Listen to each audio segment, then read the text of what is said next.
ఇప్పుడు కన్నడ నుంచి వచ్చిన, కేరళ నుంచి వచ్చిన వాళ్ళు ఏంటంటే ఫుల్ టైం ఇక్కడ ఉంటారు. వాళ్ళ ఇంటికి వెళ్ళి చక్కపెట్టాల్సిన బాధ్యతలు ఏమి లేకపోవచ్చు, అది వాళ్ళ అదృష్టం.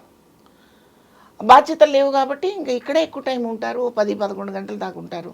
వీలైతే అక్కడే నిద్రపోతారు, పొద్దున్నే అక్కడే స్నానం చేసి షూటింగ్ చేస్తారు. మనకు అలా కుదరదు కదా.